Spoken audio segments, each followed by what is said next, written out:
చిన్న పిల్లలకు ఉగ్గు అయితే నేను అన్ని పప్పులు వేసిన, పెసరపప్పు, మినప్పప్పు, శనగపప్పు, కందిపప్పు, ఇంకా పల్లీలు ఇవన్నీ వేసి బియ్యం కడిగి ఎండబెట్టి ఎండిన తర్వాత వేంపిన అవి కొంచెం దోరగా వేగినాక అందులోనే కొంచెం కాజు, బాదం కూడా వేసి వేపుతున్న. దోరగా వేగినాయి చూడండి, ఎక్కడ ఒక గింజ కూడా మారిపోలేదు.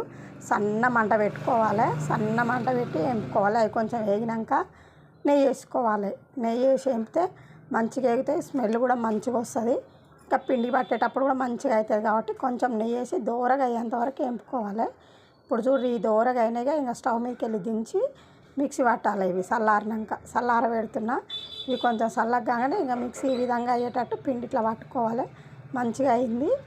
ఇంకా దీన్ని ఉగ్గు చేసుకోవాలి. ఉగ్గు ఎట్లా చేయాలంటే కొన్ని వేడి నీళ్ళు స్టవ్ మీద పెట్టుకొని చల్ల నీళ్ళలో కలుపుకోవాలి. డైరెక్ట్ వేడి నీళ్ళలో వేస్తే గడ్డ కడుతుంది కాబట్టి చల్ల నీళ్ళలో ఇట్లా కలుపుకొని కొంచెం లూజ్ చేసి ఇంకా నీళ్ళు మసులుతున్నాయిగా, ఈ నీళ్ళలో పోసిన నేనైతే ఆ పిండిని తెచ్చి కలపాలి. ఇంకా దగ్గరుండి, లేకుంటే గడ్డ కడుతుంది.